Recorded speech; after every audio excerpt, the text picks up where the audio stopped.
Assalamualaikum warahmatullahi wabarakatuh. Halo semuanya, selamat datang di video kita kali ini. Saya Singgih Mitro S. Dan hari ini kita akan membahas topik yang sangat penting bagi setiap mahasiswa yang sedang menulis skripsi, yaitu kiat penulisan skripsi. Menulis skripsi bisa menjadi tantangan besar, tetapi dengan kiat-kiat yang tepat, Anda dapat melewati proses ini dengan lebih mudah dan efektif. Dalam video ini kita akan membahas beberapa strategi dan tips praktis yang dapat membantu Anda menyusun skripsi yang berkualitas tinggi. Mari kita mulai. Yang pertama, judul penelitian. Judul penelitian sebaiknya singkat, padat, dan mewakili seluruh isi penelitian kita. Yang kedua, maksimal hanya terdiri dari 8-12 kata.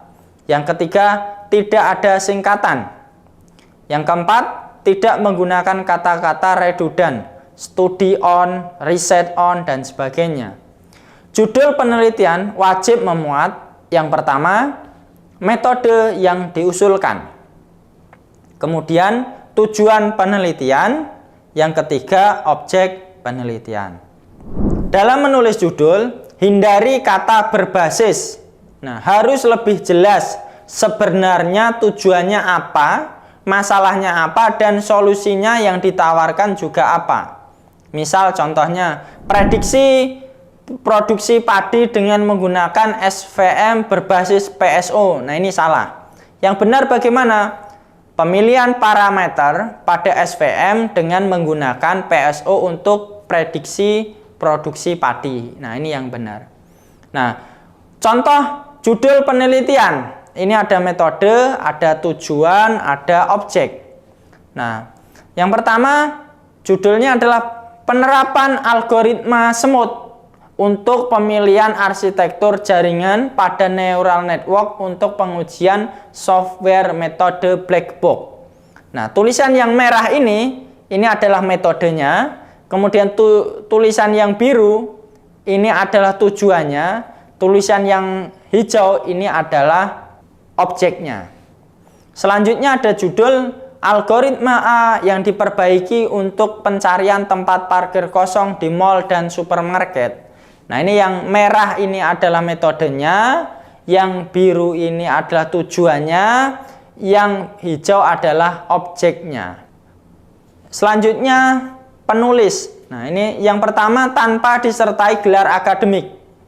Yang kedua hanya yang memberikan kontribusi signifikan yang berhak dicantumkan sebagai penulis. Yang ketiga mencantumkan nama lembaga asal penulis. Yang terakhir disertai alamat untuk korespondensi, alamat surat atau email penulis. Nah, selanjutnya ini adalah abstrak penelitian.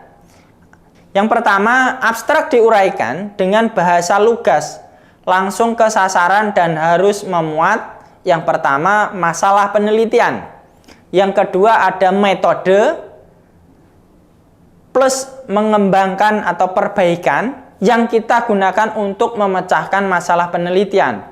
Yang ketiga hasil penelitian. Nah, selanjutnya ini abstrak dibuat dalam bentuk satu paragraf saja. Nah, ini contoh sampel abstrak. Nah, ini yang betul seperti ini. Selanjutnya, struktur tesis bab 1. Latar belakang masalah. Yang pertama, jangan meletakkan sitasi untuk referensi pada akhir paragraf. Nah, ini dari Branson 2009. Yang kedua, satu pernyataan yang mensitasi ke banyak referensi harus dilakukan dengan hati-hati. Yang ketiga, kalimat dalam satu paragraf harus berisi satu pokok pikiran dan bisa diletakkan di awal, di tengah, atau di akhir paragraf. Yang terakhir, antar paragraf harus dibuat mengalir, ada kohesi, bersambungan dengan alur cerita yang runut. Nah, masih di latar belakang masalah penelitian yang kita angkat harus dilandasi dengan publikasi paper yang kuat Usahakan dari paper jurnal berimpact faktor tinggi, tidak dari conference atau proceeding. Selanjutnya harus dipahami bahwa tujuan latar belakang masalah adalah memberikan argumentasi bahwa masalah penelitian yang diangkat adalah valid. Yang terakhir, tidak menggunakan kata peneliti atau penulis, tapi membuat kalimat jadi pasif. Contohnya, peneliti akan mencoba memecahkan masalah tersebut dengan metode A. Ini salah. Nah, pada penelitian ini, metode A akan diterapkan untuk memecahkan masalah tersebut. Nah, ini yang benar. Nah, ini contoh citasi yang salah.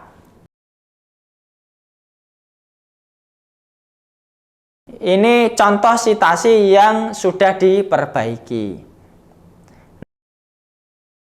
Nah, ini contoh citasi yang banyak reference. Ini juga sama, contoh citasi ke banyak reference. Selanjutnya, kiat menyusun latar belakang masalah. Yang pertama, latar belakang masalah penelitian harus menjawab semua pertanyaan mengapa atau why dari judul penelitian kita.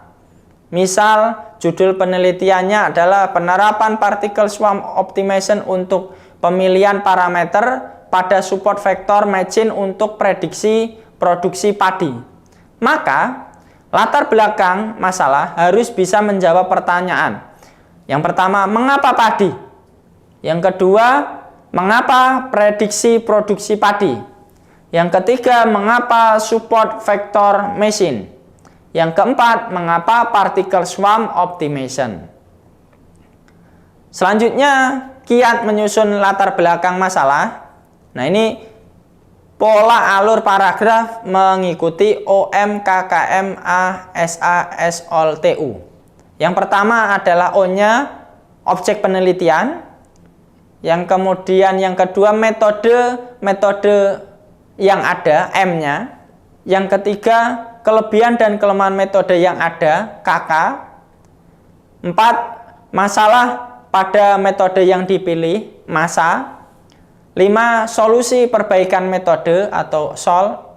Yang keenam, rangkuman tujuan penelitian atau TU. Masalah penelitian atau research problem. Yang pertama harus merangkumkan suatu masalah penelitian dari uraian pada latar belakang masalah. Yang kedua harus bahasa masalah. Yang ketiga menemukan masalah bisa dari future work peneliti yang lain yang ada di paper technical, biasanya diletakkan di dalam conclusion. Yang terakhir, masalah juga kadang bisa ditemukan dari paper review, khususnya yang membahas tentang problems atau challenge pada topik penelitian itu. Selanjutnya, rumusan masalah atau research question. Nah, yang pertama ini pertanyaan penelitian itu harus ada how does, what, but, not how to. Yang kedua, pertanyaan penelitian menggantikan hipotesis. Yang ketiga, gunakan kalimat tanya seperti bagaimana, seberapa efisien atau akurat atau cepat dan sebagainya. Yang keempat, pertanyaan pada rumusan masalah itu akan dijawab oleh eksperimen penelitian kita dan dirangkumkan secara lugas jelas di bagian kesimpulan. Yang kelima, jumlah eksperimen dan hasil yang dilakukan, bab hasil dan pembahasan nanti ditentukan oleh jumlah research question atau RQ pada penelitian kita. Yang terakhir, uraikan dalam bentuk poin-poin apabila rumusan masalah lebih dari satu sehingga mudah dipahami. Nah, selanjutnya tujuan penelitian atau research objective. Yang pertama, tujuan pada hakikatnya adalah judul yang diuraikan dengan lebih detail atau spesifik. Yang kedua, harus memuat metode dan tujuan beserta pengukurannya, yaitu sinkron dengan masalah. Yang terakhir, uraikan dalam bentuk poin-poin apabila tujuan lebih dari satu sehingga mudah dipahami. Selanjutnya, manfaat penelitian. Yang pertama, hal baik yang datang setelah tujuan penelitian tercapai, baik dari sisi teoritis maupun organisasi. Yang kedua, manfaat bukan mengulang-ulang tujuan. Yang ketiga, uraikan dalam bentuk poin-poin sehingga mudah dipahami.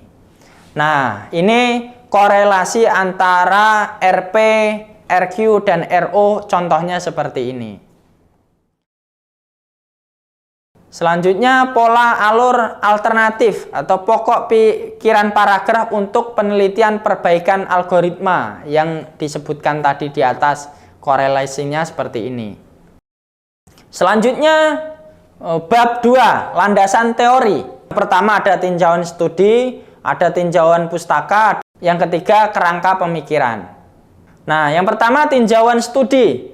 Ini ada beberapa yang saya sampaikan. Yang pertama, memuat penelitian yang benar-benar terkait dalam aspek metode di paper tersebut kita kembangkan. Yang kedua, uraikan dengan format masalah, metode, hasil. Tidak perlu ke sana ke sini. Yang ketiga, objek penelitian dekat dengan penelitian kita lebih baik. Yang keempat, dipilih dari sisi kebaruan, kedekatan, dan memang kita memperbaiki metode yang dikembangkan oleh peneliti tersebut. Setelah tinjauan studi ditulis, buat rangkuman dalam bentuk tabel state of the art yang berisi nama peneliti, tahun, masalah, metode, dan hasil. Yang terakhir, akhiri subbab tinjauan studi dengan menjelaskan perbedaan dan kelebihan penelitian kita dengan penelitian di tinjauan studi tersebut. Nah, ini adalah contoh state of the art methods. Ada model, ada masalah penelitian, ada dataset, ada pengukuran, dan ada hasilnya. Nanti kita bandingkan. Ini adalah contoh state of the art juga.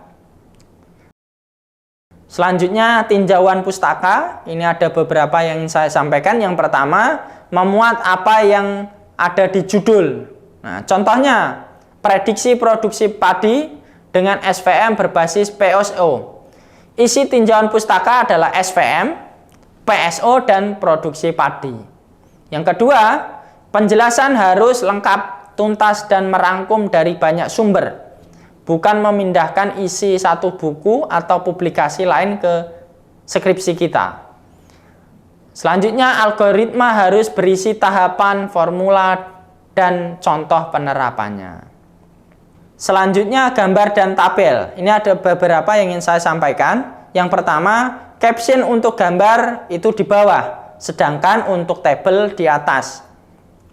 Yang kedua, tidak ada dalam kalimat yang menyatakan gambar sebagai berikut, tapi yang benar adalah gambar 2.1 menjelaskan tentang bla bla bla. Yang ketiga, semua gambar dan tabel harus dinarasikan, harus dideskripsikan dan dijelaskan maksudnya apa. Yang terakhir, penjelasan kalimat, misalnya gambar 2.1 atau tabel 3.4. G-nya dan T-nya harus kapital, mengikuti caption dari gambar dan tabel. Nah, selanjutnya kerangka pemikiran. Ini ada beberapa yang ingin saya sampaikan. Yang pertama, kerangka pemikiran adalah suatu bagan alur yang menghubungkan masalah dan pendekatan penelitian yang dihasilkan dari teori, konsep, model yang ada di landasan teori. Yang kedua, kerangka pemikiran menjelaskan bagaimana pola pikir dan konsep kita dalam melakukan penelitian. Yang ketiga, kerangka pemikiran akan menjadi acuan kita dalam menyusun metodologi penelitian.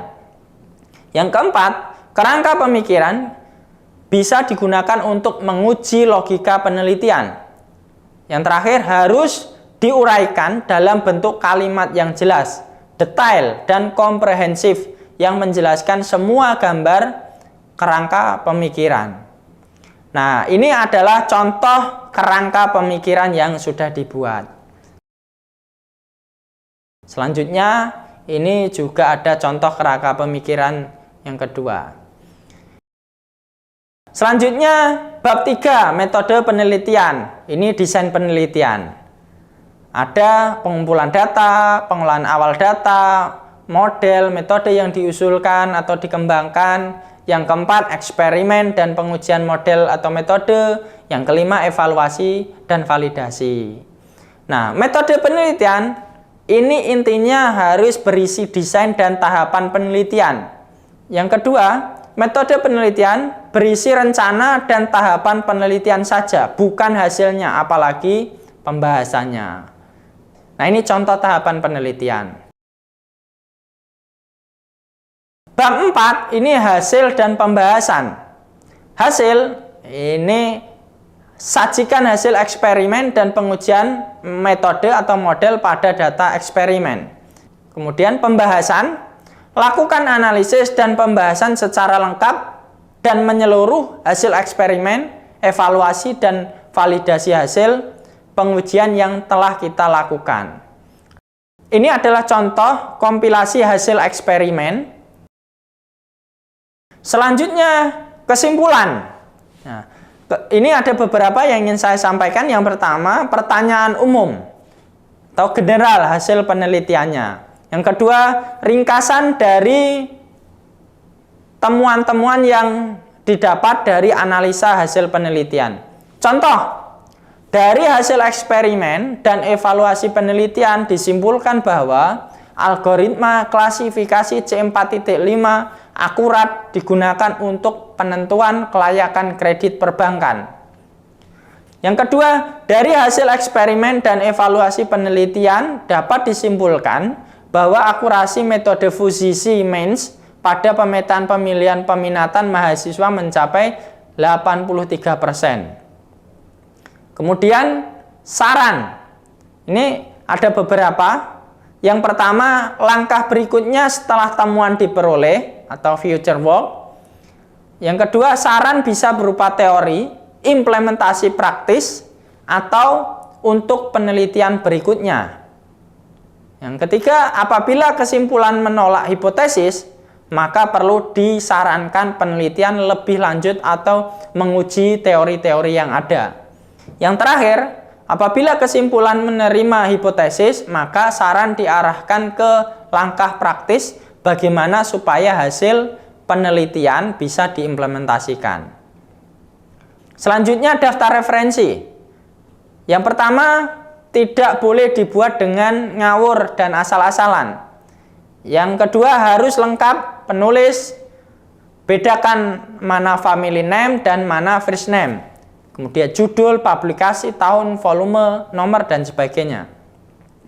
Yang ketiga, untuk yang pakai Mendeley, cek dengan baik atribut paper, usahakan update dengan nomor doi yang kita cari lewat internet atau Mendeley untuk menjamin kebenaran referensi. Yang terakhir, lakukan editing pada data referensi yang tidak rapi. Misalkan judul kapital semua, tidak lengkap datanya, dan sebagainya. Nah, terima kasih telah menyaksikan video ini. Semoga kiat-kiat penulisan skripsi yang telah kita bahas dapat membantu Anda dalam menyusun skripsi yang baik dan terstruktur.